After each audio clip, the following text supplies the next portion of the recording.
The issue where I'm going at is education. For our people, ignorance is bliss. If you don't know and you've never been exposed to, you're only teaching your kids what you've been exposed to.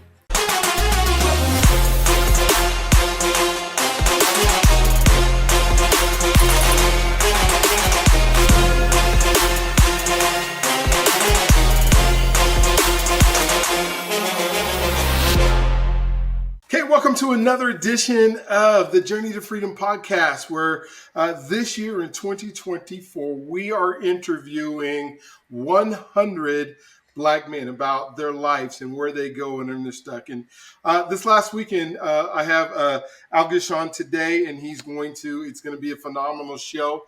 I'm excited about having him on. He's from one of the islands in the Caribbean, Jamaica.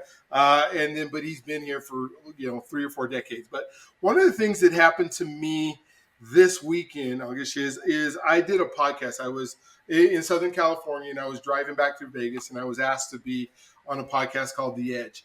And it was a gentleman who was very inquisitive about not just me and my life and why we're doing the things that we do, but just trying to understand the Black experience. Right, which is something you can try to talk about. It's something that you can, especially what does it mean to be a Black man on this planet?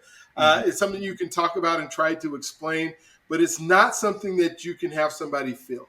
It's not something that they can feel the emotions of what that's like. But to his name is Scott, and to his, credit, he did an awesome job of just asking questions. He asked about, our 5 pillars, which are trust, faith, identity, health, and finance. And he asked some really good questions. Like, I was telling him we're going to take a group of men to Alabama at the end of January. And we're going to kind of go through, a civil rights tour and kind of do some story and kind of really work on identity. And, he was like, well, how is an identity shaped? How do you come up with an identity that's different than the identity? Because we have all these, things and beliefs, we kind of even went into, affirmative action. We went into affirmative action, and we went into DEI. And, one of the things he said, well, I cringe when I hear the word DEI because I think of the right person for the job not being able to get the job. Yeah. And oh my gosh, I want you to talk to me about this here in a few minutes as we get there. But it was really unique to hear that his understanding of DEI and my understanding of, well, the opportunities haven't been there and they haven't been given and they're not going to be able to be there. And so I want to unpack that with you here in a little bit. But just to hear somebody by the end of the conversation, he's like, I get it, I get it, I get it. Yeah. And it's like, how do we have more conversations like that where somebody's willing to sit down with, a person like yourself or myself for 2 hours and really ask those questions that matter? And then for those of us who are able to get onto this podcast and to watch, I'm interviewing on 100 Black men because I want to give you 100 different perspectives of what works in life. Because so many of us get stuck. We get to, we do some programs, we do some things, we get our job, and then we get stuck and we're not able to move forward, and we don't understand why we're not moving forward. And then we get involved in just our daily lives and doing the things that we do, but always waking up in the morning going, I wish there was more. I wish there was something that I was heading towards or some goal that I was trying to get to that would change the legacy of my family and my life. And that's what we're going to talk about a lot today. I'm going to start out before we unpack all that other stuff that I brought up. I guess I'm excited that you're on. I'm excited to hear your perspective. I'm excited to know who you are and then what you've been able to accomplish. So I'm going to give you the opportunity. I would love for you to tell your story. Yeah. Your story is going to be unique. It's different than anybody else that we've had on this show because we're all different people. But hopefully through what you say, people can glean, man, if he could do this, then I can do it too. Yeah. And so if you can just, kind of like I said, start wherever you want. We'll go through that and then we'll unpack all this other stuff. But thank you for being on the show today. Well, Dr. B, I certainly appreciate this opportunity. A friend of mine reached out to me a couple weeks back and said, hey, you got to listen to this guy's podcast, man. It's awesome. He's interviewing 100 Black men. Wouldn't it be nice for you to share your story? And, To your point, one of the things that I know I have not done much well at is sharing my story. Matter of fact, before I get into it, I had a direct report not too long ago, maybe about 7 years ago. One of my best employee at the time kind of praised me on being a great leader, being a great husband, being a great father. She could see that. But the question to me was, who are you? You don't really talk about you, right? You show up. At that time I was in the army. I was a sergeant major. If you're not familiar with what a sergeant major is, so out of the 200 plus thousand people that's in the army at the time, those E9s as you call it, they're the top 1% of that particular service. And so she saw the grit. She saw all of those things. But her question, similar to yours, is tell me about you, the you that I can't see right now, the you that make you who you are. So I will tell you, my background was forged in Jamaica. I grew up in a place of poverty. I didn't have running water or stability of that sort until I moved to the United States. When I left Jamaica, imagine this skinny, frail little boy running around barefooted. I had one pair of shoes that really didn't fit right. That was my church shoes, or not even the school. I went to school barefooted at that time. But my life changed when I moved to the United States to live with my father, leaving my mother and siblings back there in Jamaica. But what I've learned through that journey, honestly, was even though I was living in poverty, I was living in what everyone referred to as humble beginning. When I came to the United States, a lot of things shifted for me because I didn't understand bullying. I didn't understand that teasing and all the things that shifted because I came here. I have all these luxuries now.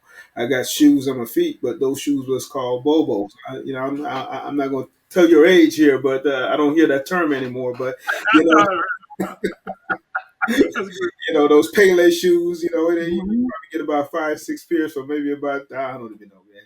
But the truth is, I would get teased and bullied about what I was wearing, the color of my skin. And these were by us, black men Mhm. and black young men and women.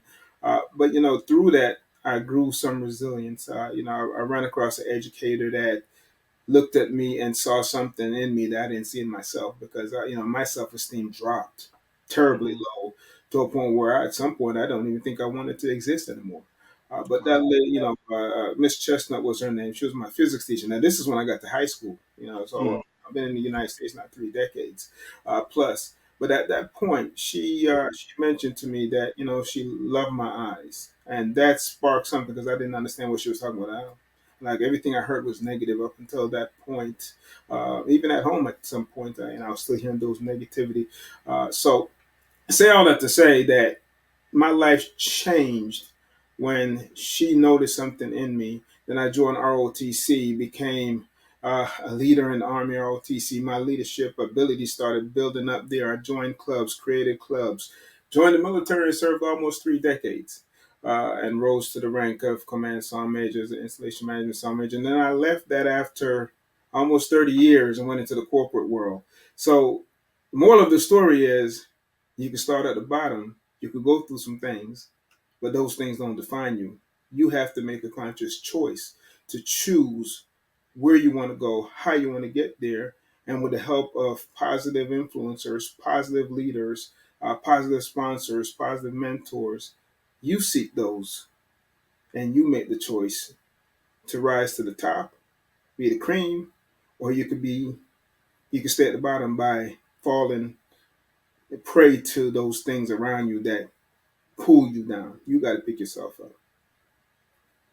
So that's my story in summary, I should say. There's much more there, but I'm just going to give you a little bit.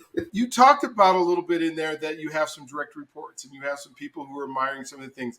What are you doing now in your community, in your life, that would allow folks to be able to notice who you are? Well, since those days, I've shifted some things. Even though I'm working in the private sector, the financial sector, I've started my own consulting firm, so the Williams Leadership Consulting Firm.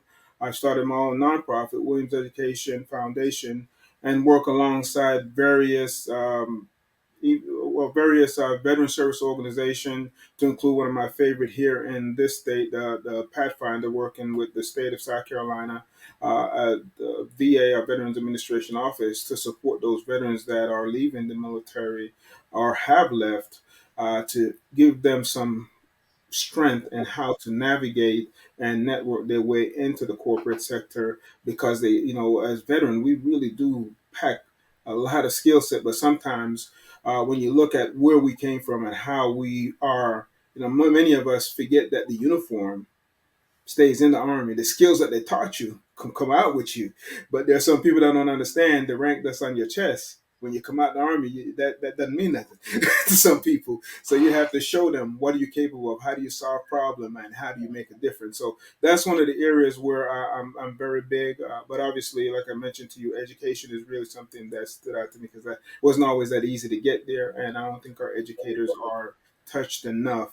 And then, of course, my church family. I spend a lot of times with my church family. Volunteer. I lead the budget committee for my church. But anywhere in the community where there's a need, chances are you'll see me, my family, especially my young kids, because I want them to realize that and actually continue to give back, because it is. When you have those responsibilities, when you have the resources, there are those that don't have, that are less fortunate. So share your blessing, be a blessing to someone else, and that's my message to them. And that's so cool. And thank you. First, I want to just say thank you for your service, and thank you for being willing to spend the time that you spent protecting my ability to have the life that I have. And I don't want that to go unnoticed, or as I interact with when I was running like homeless services organizations, and I was interacting with a lot of vets that had been in the service and had served and were in places that they weren't able to utilize the skills that you said that come out with them. But sometimes part of what the military gave them didn't come out with them. And so, I appreciate all the things that you're doing there. And with that, when we start talking about identity and who we are and what shapes us, you kind of talked about in your story that, you had this identity that because of where you grew up, everybody probably had the one pair of shoes. Nobody had running water. You guys had to go out and get it, and so you were a community that did that. And then you come to America, and you don't have what the others have, and you're being made fun of. Yeah. How do you not let that become your identity? Because I'm sure there's some people that you knew that may have been in those same circumstances that became bitter or became angry. What is it that was within you that you believe that allowed you to progress to where you're at now? One of the things I mentioned earlier was someone believed in me, someone gave me hope. Hope is a very powerful word, because sometimes you can always point to they, them, and everyone else pulling and doing all these things. But at some Mhm. point in time, you have to grow up and own that accountability for yourself, and have a trajectory. Where do you want to go, and why you want to go there, and then start doing those things. But that accountability piece was there. But in all honesty, I'll tell you, my faith, it probably was one of the strongest things that allowed me to kind of push a lot of those naysayers away, after I started realizing that God is always there, regardless of what other people believed or said about me. He is, what they did to him on the cross was nothing compared to the little things that I was going through at the time. But I was a kid. And as I grew older, I started relying on, the strengths that I have. I'm a connector. I'm a talker. I can walk into a room and influence and help others make choices. So I use those levels of influences to help show others that if I can do these things, and I was not always here, then anyone can do those things. But I relied, like I said, on the faith, the strength of family, the sponsor, or those individuals that believed enough in me to give me a chance, to give me hope to persevere. Gotcha. So with your faith, and I can tell that you have a strong center of who God is and how God plays a role in your life. Did this start back in Jamaica before you came to America, or is it something that was developed while you were here? Obviously, it's developed, but it was something that you just added on to while you were here. No, no, no. So, in terms of, so I'll be honest, at one point in time in my life, I stopped going to church because, I grew up as a Pentecostal boy in Jamaica. And I don't know if you've ever been around Pentecostal folks. My mom lived in the church. We went to church 7 days a week. A matter of fact, I thought that's where we lived at some point because we were there so much, right? Yes, yes, yes. But when I left Jamaica, the one thing that stuck with me was that it might have been ritualistic at one point to get up and go to church. My When I came to the United States, my father, my stepmother, they didn't go to church at all. So I walked around the neighborhood until I found a church myself, and I started going to church. I continued the tradition, but I didn't do the 7 days a week thing. I went down to just that one day, join a choir and whatever that practice was. I did those things, but it started with the foundation of my mom ensuring that we knew who God was and whose we were, and the importance of serving and worshiping Him. Absolutely. Wow. That's so cool to have, to be able to have that foundation and be able to follow. Because I do remember them days when we was at church, testimony on Sunday night and then Bible study on Wednesday night and chicken cookout on Tuesday night and Yeah, Friday service and, Saturday morning, giving. Yeah. So I absolutely, when we can get more into, um, the religion of it instead yeah, of the faith in that relationship. And so yeah, it's neat to see that progression. One of the things that I can tell that is super important to you is family.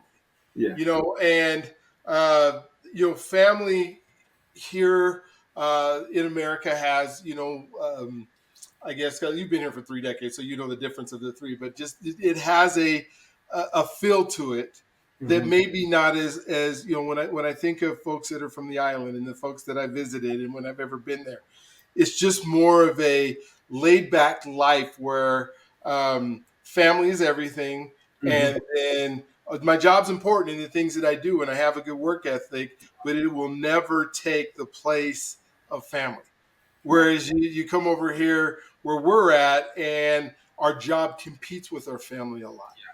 How have you been able to keep those separate and to make sure? I mean, you told me a great story, which I'd love for you to share with folks about. Was it your son or your yeah, my daughter, son, yeah. son that you had this weekend? But and that's kind of where the question came from. Is how do you do that? What has been the key that makes sure that you're grounded with family? So Jamaicans, we're special kind of people, right?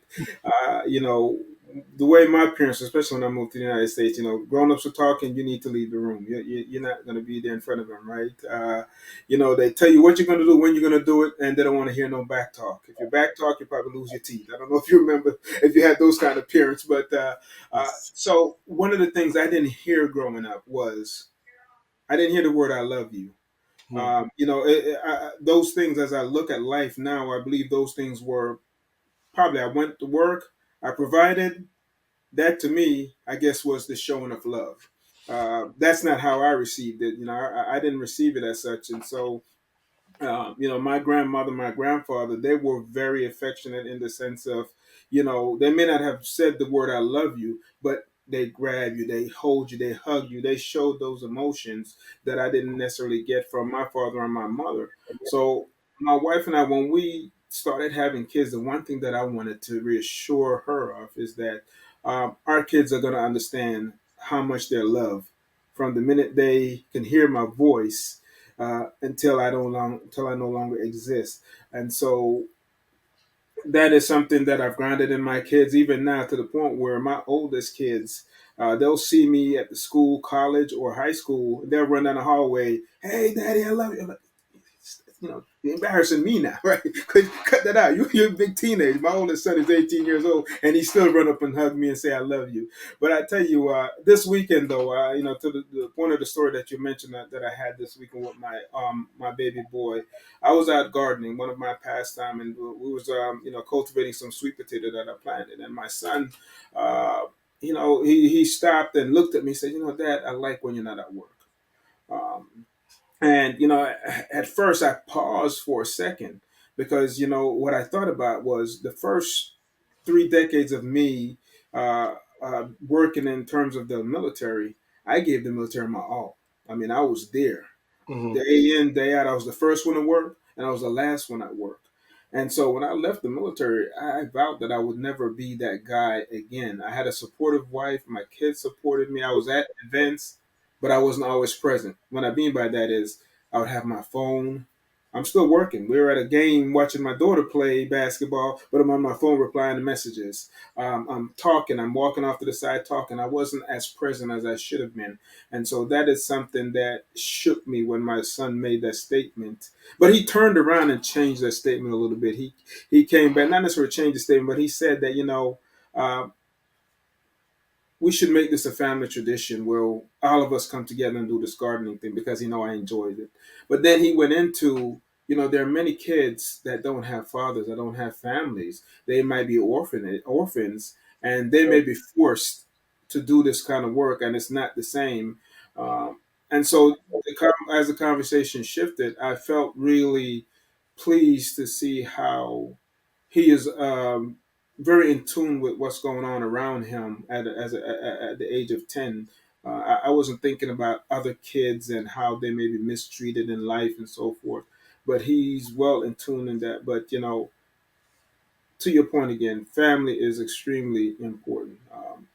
If it wasn't for my family and my faith, I don't know if I'd be as successful as I am today. And I got to give the credit back to God first, my family next, my first ministry. They have pushed me to achieve greatness, and I'm still achieving. I still got room to grow.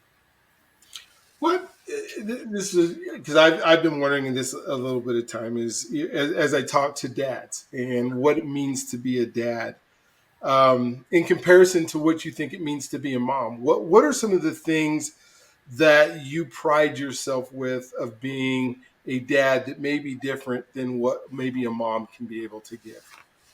Well, so I think a mom give a certain level of nurturing that a dad don't necessarily give.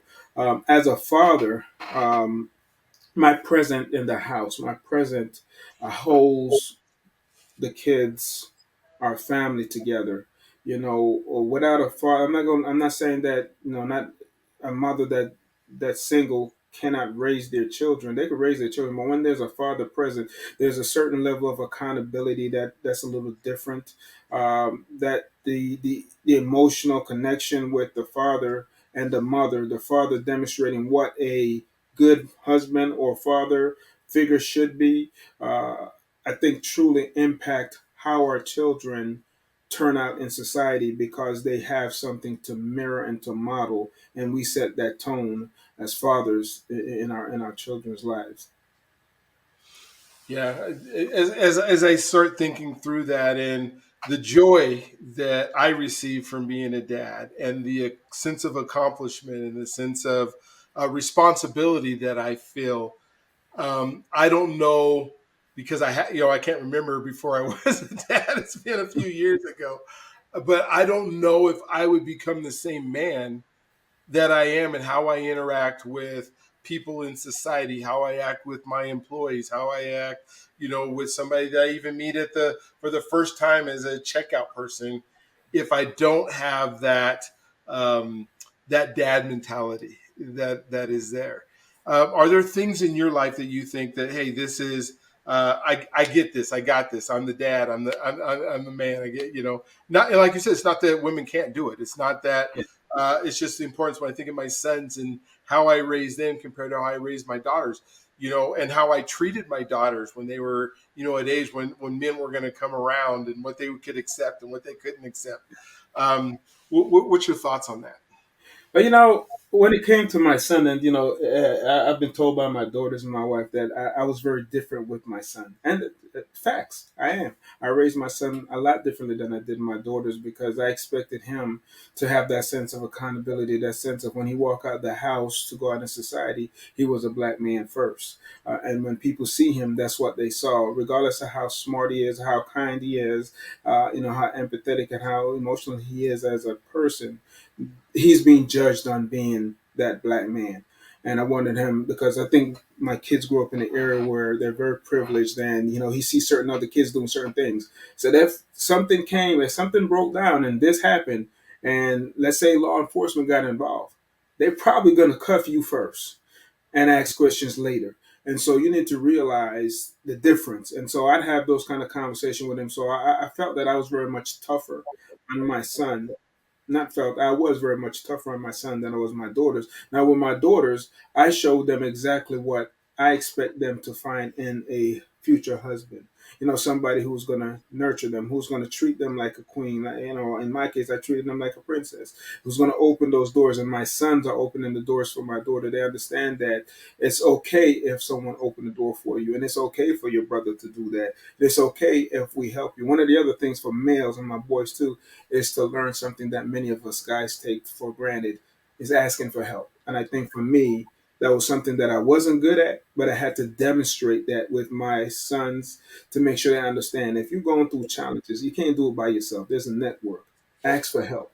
Even if you look behind me here, I have a sign over there that talks about something like that. You know, be strong enough to, to ask for to ask for help when you need it. So that father uh, really is a guiding light for their daughters, and I think is a shepherd for their son. This, to teach humility, to usher in an example of what should be, but also to safeguard them from the things that will pull them back and cause them to stumble. It's okay to stumble a little bit, but you shouldn't fall in the same holes that I fell in. That's you. That's the example I would like to set.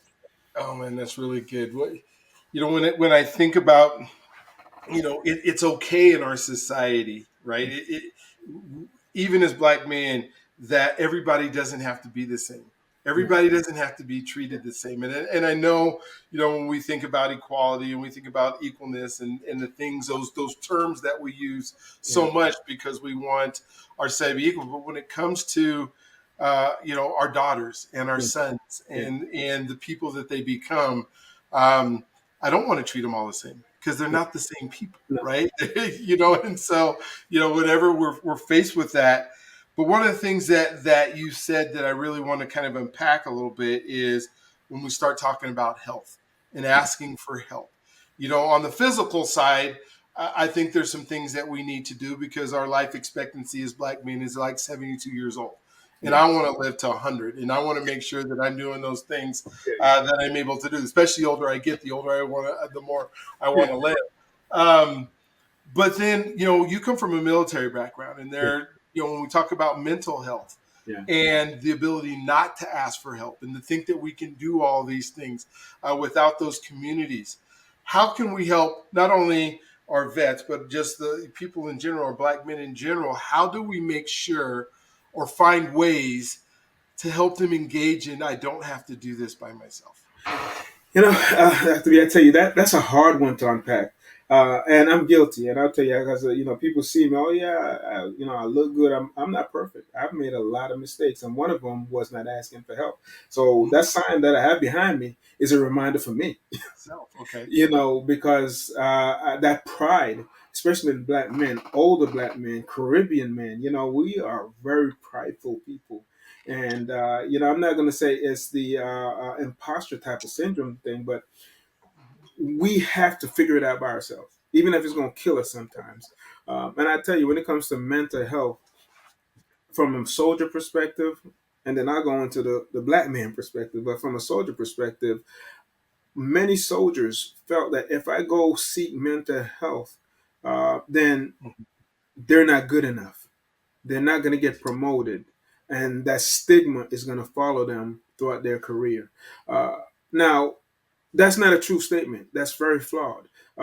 Maybe 40 years ago, that might have been a case. I don't know. I wasn't around 40 years ago. But the truth of the matter is, it takes courage to ask for help. If God created everyone with certain innate ability and gifts.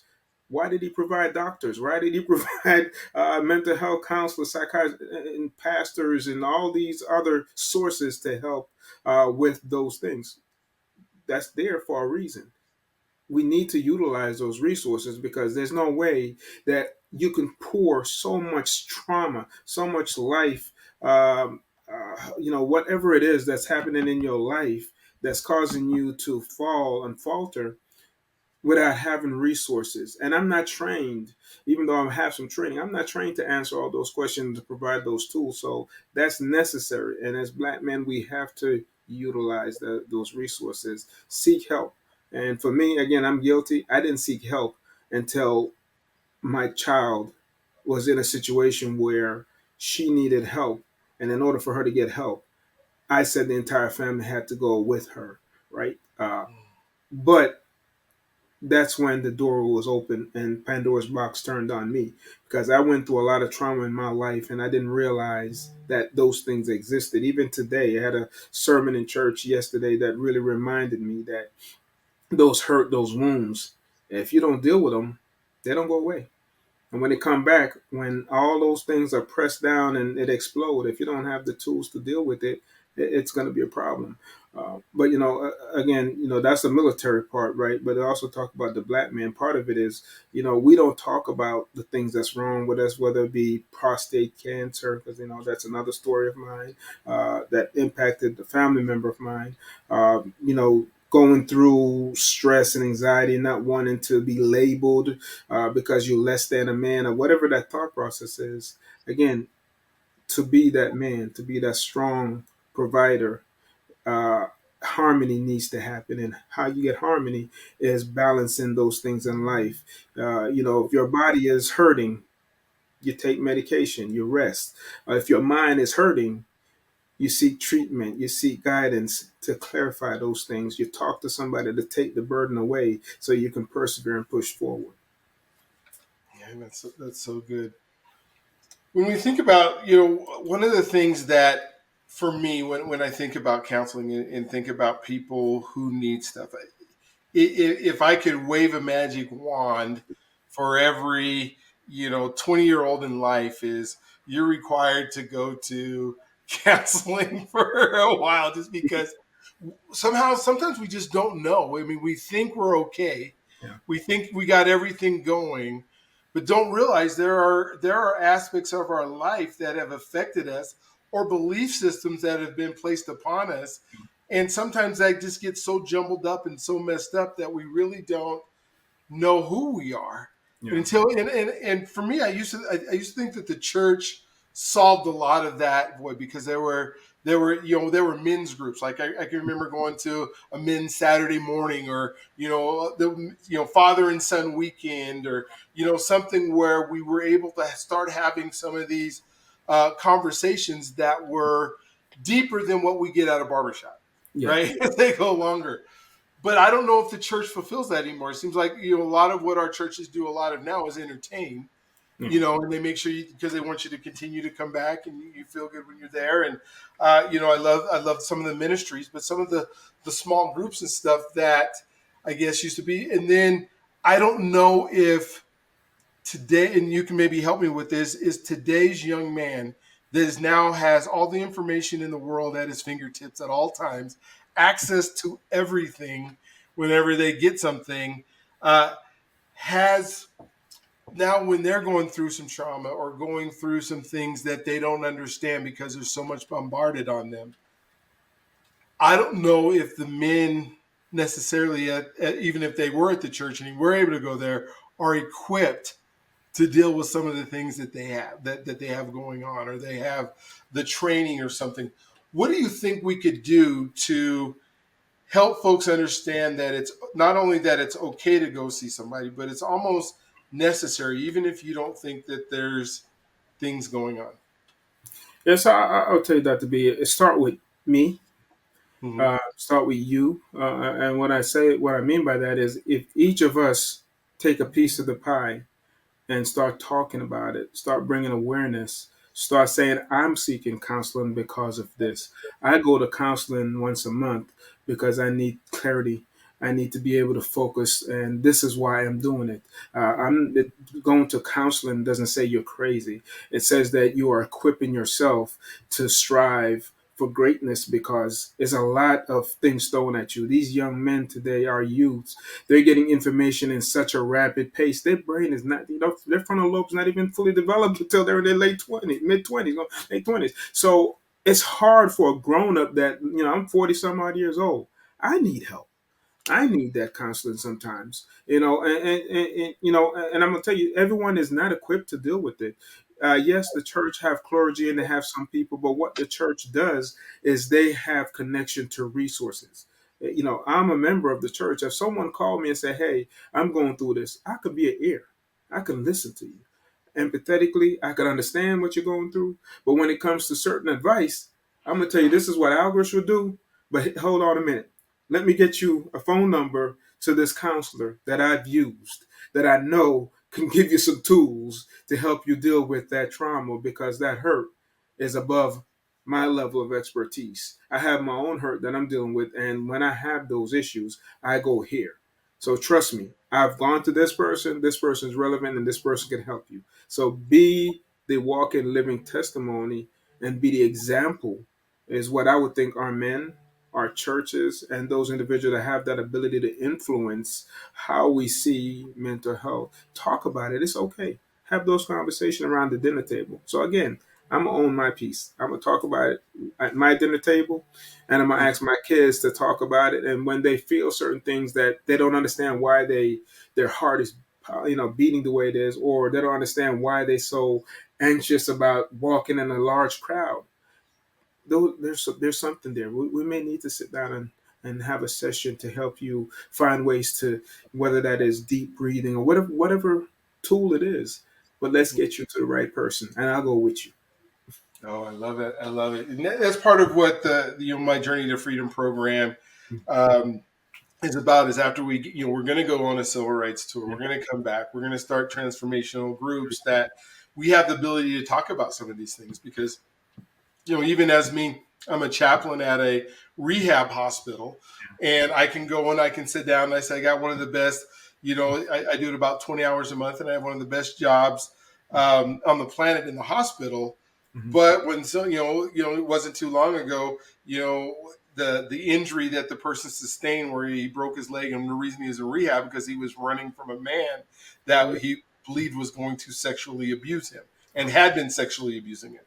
Wow. I'm not equipped Yeah. to handle that myself. And yeah, I'm a clergy, and I can pray with you, but this needs a lot more Mhm. than what I could even begin to. And then begin, making sure he had those resources and he Yeah. found those resources. And there's just so many simple things. As a coach with a high school kid, I had a kid who came to me one time and he said, "Hey, my dad's a drug dealer, and I don't know if he should be doing that."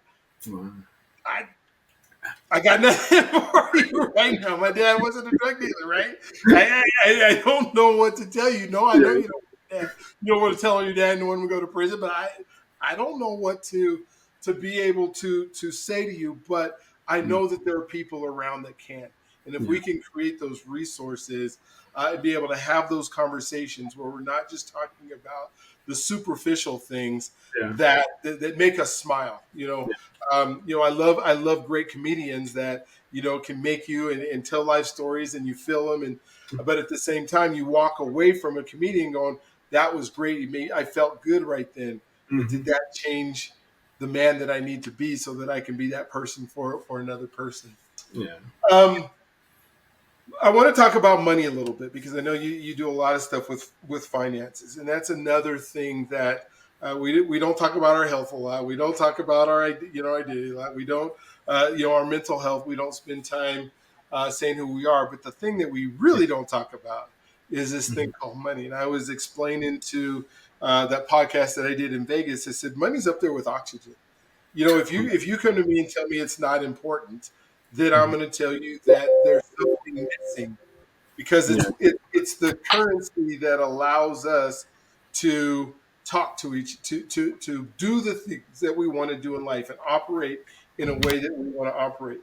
Money in itself is it's just a piece of paper, but it's Right. it's what it allows you to do that makes it important. And when you say that that's not important, then you're saying that you're not trying to move forward, or you're not trying to achieve anything or move, because that's that thing that we need. Mhm. What are some things that you could say first about the importance of money, and then maybe about some little things that can begin to do to make sure that the money is working for you Mhm. or us as hard as we're working for it? Yeah, well, when you talk about the hierarchy of needs, physical security is right up there, like that. And as we look at that, how do we get there and where we are today? So I told you at the beginning that I grew up with nothing. I Mhm. went to bed hungry many nights, and so I moved to the United States, and my father worked a couple of jobs to get it, to take care of things around the house. One thing he never talked about was finances. And matter of fact, I didn't go straight into college because my father wouldn't give me tell me how much money he made to fill out the FAFSA application so I could get, Wow. college, man. And so I am a champion for financial literacy. I wholeheartedly believe that in order to move and grow financially, we have to understand money and how, it talks about it in the Bible. It's not new. The principle of multiplying and let the money work for you. We can only work 24 hours a day. Money don't stop working. And in order to make money work, you have to have money to make money work. So, the same things I talk to my kids about when I sit down with them and show them how much the bills are, how much they're asking for, and how much comes into the house, we got to sit down and come up with a budget plan. Mhm. Okay, well, you want this. How are you going to get there? Right? As I explained, my daughter now, she followed one of my principles. Back in the day, you had the envelopes. Well, now we have digital. I have probably about 15 to 20 different bank accounts. There's a bank account for everything. There's one for groceries. There's one for shopping, for just clothes. There's one for school. There's one for vacation. There is one for tithes and offering. There's one for everything that is important around ensuring that not only are we balancing what we have and being good steward of it, but also being able to say, okay, here's what we would have at the end of all of the spendings and movement. How do we now take this 10, 15, 20% and make it grow? Because I could only, again, work 24 hours in a day, but I need this money to do some things for me. I don't have millions, but this $10, $1 or $2 of it is going to go out there and make me a couple cents every month. I need that money to be reinvestable. I need that money to provide some dividend, provide some capital, because at the end of the day, if I don't have enough of it, I'm not going to survive. I'm going to be stressed out. It's going to cause other problems. It's going to cause, it may break up relationships. It's all sort of things going to happen when you don't have it now. Uh, you have love, you're doing great. But at the end of the day, the truth remains is if you don't have a roof over your head and you can't provide, then you're out there flapping. And so, as parents, as black families in particular, we need to get smart and understand how to make money work for us. If I don't have it, why am I swiping a credit card and teaching my child to use a credit card when I don't have it to go get it? No, understand that if I use a credit card and spend $100, they want 19 to 20% on that. So that $100, that one item that costs $100 today, if I don't pay that $100 back before that cycle is over, that's $120. And next month, that's another 100. That's another $20. The interest is going to keep growing up because we're not planning right. We're not thinking about how to utilize what we have. If we can't afford it, we don't need it. And if we need it, then make sure we do the right thing to get there. So, what's our plan to get there? How much does it cost, and how long would it take me to save that to get there? Let's walk through those planning stages of setting up what it takes to build generational wealth, what it takes to have life insurance policies. So, if something happened to you, the family don't have to go in debt, but the family actually increase their wealth if you set yourself up properly with the right amount of life insurance. So, if you're gone today, your house is valued, especially as a father. If I'm gone today, whatever my house is, my insurance should be three times that amount because I want all the bills paid and I want the family to have a substantial amount of wealth as a result of my demise, right? And then we build in those trusts and all those other things that will stop the government from taking more money out of our pocket because that property have gains, and if that gains get transferred to somebody, they got to pay taxes on that. So there's a lot to unpack when it comes to financial literacy, but first we have to understand how money works and how to make money work for us. Money should be working twice to 10 times to 100 times harder than we do. We don't work for money. We work, take the money, and let the money do the work for us. Absolutely. One of the things that just came to mind, as you and I are having this conversation, and I don't know if I've ever asked a guest this question before, so you're on the spot to figure out how to solve the world's problems. But you said the word affordability, and I think about affordability for somebody who's kind of in poverty. Then I Mm-hmm. think of affordability for middle class, and then Mm-hmm. I think about affordability for somebody who's wealthy. Mm-hmm. And it's such a subjective, what can I afford? We say, one of the things that you just said is if you can't afford it, you don't need it. Yeah. But I think the question is people think they can afford it based on what criteria? Yeah. And so maybe you can help me understand in those three sectors or however you want to do it, how do we determine affordability?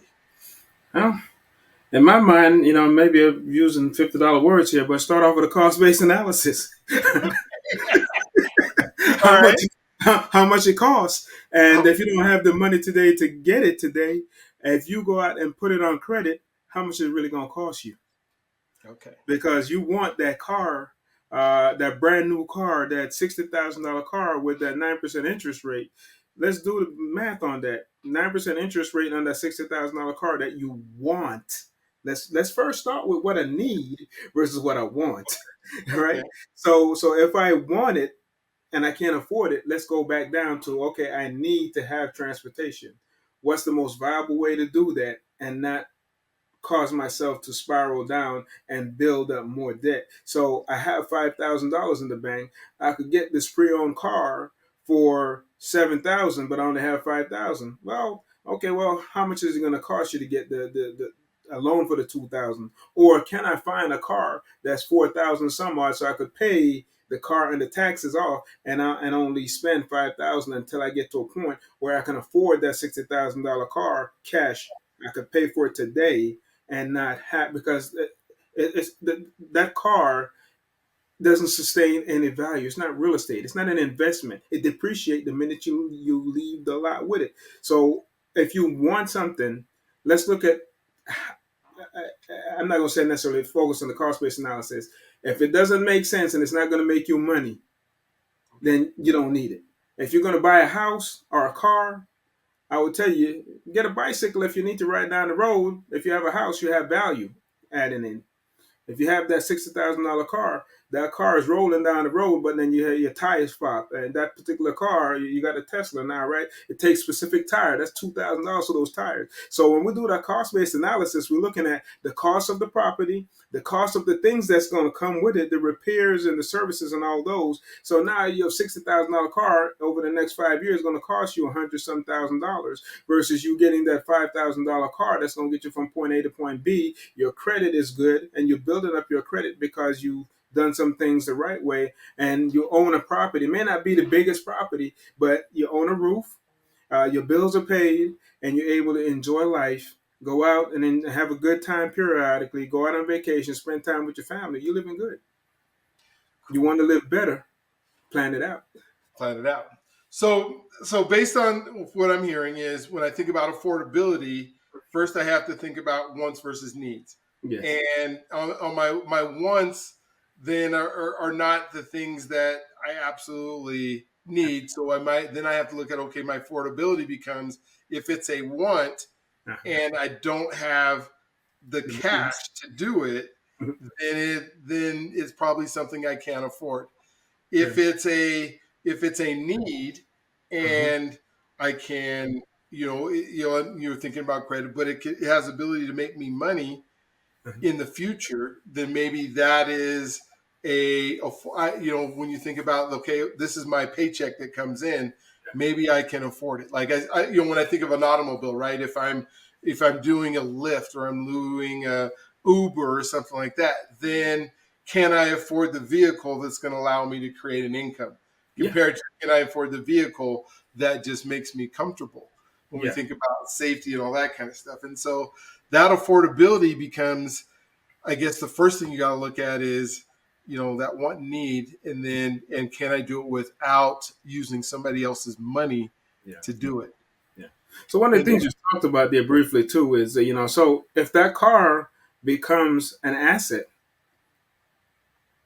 The cost based analysis will tell you if you do how much your car is going to cost, how much your car is going to make you, and you're doing an Uber to Lyft and all that, and you're able to pay that car off in 2 years and make more money, then it seems like it's a win-win. But if you're just getting the car to be to hang out with the Jones and to just be driving down the street flashing, you might want to put it down and go and get something that you really can afford. Go with something else. Well, and the problem, and this is just, it was for me and everybody else. I'm talking to the choir here. But when we start thinking about, okay, so 2 years, it made me some money. Yeah, And so now it paid for itself and it's paid off. yeah, Well, I don't want to drive this car no more because this car, I done spent 150,000 miles in this car. I want yeah, to go ride, and it was making me money. And now I want to live in that nicer place. And so a lot of it is whatever your income level is, you always have to be cognizant of what that is, and then finding out, I guess, what's important. yeah, What because affordability is also on what's important for who I am and I don't know if it's my lifestyle or my family or for some people kids education is super important. For other folks, that I need to save up because I think that's something that I hear a lot with our white counterparts mhm, is we're responsible for paying for our kids yeah, college education. And then when I talk to black families, no, they can figure out how to pay for their own education. yeah. So how does that, so that important part jumps in Yeah. there. What's your thoughts there? But that's education, right? And so I'm a mix between the two. So because I've served, I've been given certain benefits because I Mhm. served, and I've transferred some of those benefits to my children. I have some really brilliant kids, and as I shared with them, it's if you graduate high school and you don't have a scholarship in today's day and age, based on the grades and the things that I've taught you and educated you on, then it's your choice if you're going to go to school and come up with debts because I've showed you, I've done the work, I've Mhm. given you some of my benefits, but I've also done the work to help you establish these scholarships and these other things. So when you go to school, you can actually come off with a little bit more money in your pocket than money going out. And so what I share with my kids is I'm going to enable you to be successful. You're going to apply for these scholarships to help enhance what you already have in terms of the benefits. So I'm not going to pay anything extra because I'm enabling you to be successful and show you how to do it, right? Because you have the ability. You're blessed. Everyone don't have this little extra pocket change or this extra benefit that's paying you a monthly stipend. People out there are eating ramen noodles and working 2 or 3 jobs to get this. So you have that already.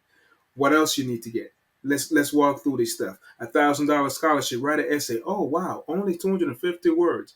Oh, I can't do that. That's hard. That's really hard. Our kids today don't want to write 250-word essay for $1,000. Now, me and you go back some 20 years. If somebody told you and me to write an essay and we get $1,000 for college, hey, can I get some more? Where are some more thousands I can get? We don't waste How many essays do you need me to write? it. So, but I tell you, part of the issue where I'm going at is education. For our people, ignorance is bliss. If you don't know and you've never been exposed to, you're only teaching your kids what you've been exposed to. I taught my kids everything I've been exposed to, and someone taught me those I paid forward. And I teach their friends the same thing. But for those black families that never had the opportunity, and that's how they was told they were going to get from point A to point B, then they just passing on the same thing. Not all of them. Some people realize that, you know what, I didn't like when I was told this. So here's what I'm going to do for my kids. And here's how I'm going to help them thrive. So I guess again, ignorance is bliss. I believe that we have to empower each other. Your podcast and other podcasts that are out there, and other means to communicate to our folks and share these opportunities to help us understand how to build wealth, how to communicate finances to our young kids, and we need to start early, not when they're in high school. We need to start when they're in elementary school, understanding the principle of money and the value of the dollar and how to make the dollar work and how to take advantage of opportunities like grant scholarship and these things so that you don't come out of pocket. You don't have to go borrow, but borrow when it is an advantage to you to build wealth. Well, I guess when you think of you hear people say, "Well, I don't even know." I'm still living in an apartment. I'm doing my best with my kids. Whether I'm a single mom or even a married couple that is trying to figure this out.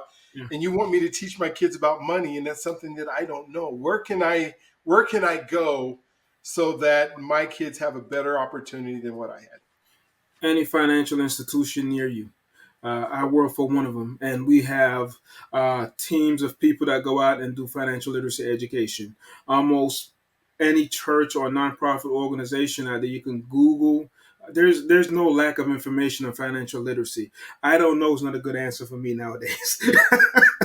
It's let me show you where you can find that information. But again, sometimes ignorance is bliss. They may not be exposed. Yeah. So, but any one of these financial institutions could teach these processes. If someone is listening today and you don't know where to go, you can go out there and Google Better Money Habits today. Better Money Mhm. Habits will teach you. It's online. It's been developed by the Khan Academy and another financial institution. It's free. They teach you how to, buy first, save for your first car, how to go to college. They teach you the basics of credits, how to manage your credit, how to save to buy a home, whatever it is. It's right there in front of you. Now, if you need a person to do that, then go down to your local financial institution and say, "Hey, I need some help understanding finances. Is there any way is there a class that I could sign up with that a person could actually walk me through it?" And I guarantee you'll get what you're looking for. Oh, I love that, because what you did is you took away the shame part. Yeah, I'm ashamed that I don't know, and if and I don't feel good about asking you, because that just tells me how uh, inadequate that I am. But yeah, if I can go online in the yeah, middle of the night at 2 a.m., nobody knows that I'm going through that process. Nobody knows that I'm trying to understand. I can then ask those questions. I can use a chat GP or my phone or whatever it is to find those answers. yeah, And then now I can go to my financial institution, because, like you said, they all have them. They have classes if you go in, but if you're too ashamed to go in, and I think it kind of starts with where we talked about first. Is you brought it up. You said the hierarchy of needs, yeah, which is, you brought me back to college and Maslow and all that kind of stuff. But we think of, like, the first one, I think, is like food and water and just basic health. yeah, You need money to have food and yeah, water and basic health, right? Then you go the second level, which is like safety and being able to do that, which, in order to be safe, you need money to be able to afford a place that you can be safe, right? And then you think about love and the things. Well, if you're so stressed out, you yeah, can't love somebody because you yeah. don't have any money to be able to relax. I Yeah. mean, money, if you realize that money is important, Emotional. if you get a handle on it, Yeah. then life changes for not only you, but Mhm. for everyone around you, which is just so Absolutely. amazing. So we've been literally been talking for an hour, which is really cool. Mhm. What is there anything that I didn't discuss that you wanted to make sure that the people that are listening, that can take our conversation today and Mhm. get some? I have some nuggets. I got about 3 or 4 pages of notes in here, but what could they, that I just neglected to ask you? What would that be? Oh, there's so much. So first and foremost, what I'll tell your audience out there, if you got more questions and I didn't, because I had so much I could share with you, just connect with me on LinkedIn. I'll be happy to share more information with you. But one of the things I want to address is one of the things you said here is shame. There should be no shame in I don't understand finances. And I'll tell you, it wasn't until I was about 24, right before I got married, that someone sat down with me, and it wasn't one of us. It wasn't my father. It was one of my leaders, a white male, that sat and asked me the question, "Hey, what does your portfolio look like?" And at the time, I was, modeling with this little agency, and so I went back in my car and got my little portfolio, brought it out. He looked at me like, What's that? "What's this?" I love it. I He love was like, "No, no, no. How much? It said your worth, your net worth, net worth. What are you talking about?" I didn't know what the hell he was talking about. Net worth. I'm like, net worth. I've not heard the word before. So he pulled out his portfolio. I mean, this guy dressed in Army brown T-shirt that we wore under our uniform and some jeans. He looked like he looked like he could be one of the guys on the street corner. Guy was it. worth Mhm. over $16 million. That was his net worth, right? Wow. Right. And so he took me down to see a financial advisor and helped me and my girlfriend, now my wife, set up a Roth IRA, set up a mutual fund, set up life insurance. And, to his credit, there's some things that he did that technically was against military ethics, if you talk about it. Because he said, "This is what you're going to do this." He basically made me invest. Well, Mhm. let me rephrase that. He encouraged me, but he There we technically go. because I didn't know what I was doing. But he Yeah. said, you're going to do these things. And I'm so grateful that he done it. So what I want to tell folks out there today is, if you don't know, it's okay if you don't understand how money works.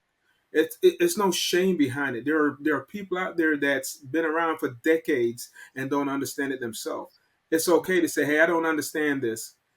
Where can I find some more information? Again, if you're confused about it and you shame, connect with me on LinkedIn. I'll find out where you're at, and I'll find a champion in your area that can talk to you about finances, because it is important that we understand financial literacy and get people to understand how to make money work for them so they could decrease their stress and improve their quality of life and contribute to society in a positive way, and learn how to take the blessings that you receive and give back, because all of it ain't yours. You got to give some back. I love it. I love it. Yes. The law of reciprocity, the law of giving, and it will be given unto you, pressed down, shaken together, right? That's it. Thank you so much for being part of our podcast today. Thank you for just opening up your life and the Yeah. things that you've done. Yeah. I love the fact that you are an amazing dad. I love Yeah. the fact that you spend that time with your kids, not only just being their dad, Mhm. but looking to their future and Yeah. saying, these are some concepts, these are some things that you need to know, and I'm going to help you walk down that path. Yeah. And as we do these, I hope that people will jump Yeah. on and they will go onto your LinkedIn, and they won't be shamed or feel bad about asking some of those questions, because these are resources that Mhm. we want to make sure that you have. And so Absolutely. for those of you who are watching today, please go ahead and subscribe. And you will find it might not be all 100 episodes that you want to watch, but Mhm. I promise you, you will find several that will enhance your life, that will make you a better person. So that then, the prayer that I have every day is, dear Lord, give me the wisdom to do the things that you put me on this earth to do in a way that pleases you and serves others. And that's Solomon's prayer. I didn't make it up. It's in the Bible. So, but it's a prayer that I can say, um, you know, if we can figure out ways to serve people, which I think that you've done a great job of today, that we're going to make a big difference in our communities and our people that we're with. So, again, thank you again. You guys have an amazing, awesome, wonderful day. One of the things I say at the end of the show is, you're God's greatest gift. He loves you if you allow him to. And we will look forward to seeing you and talking to you on the next one. Thanks again. Take care. God bless.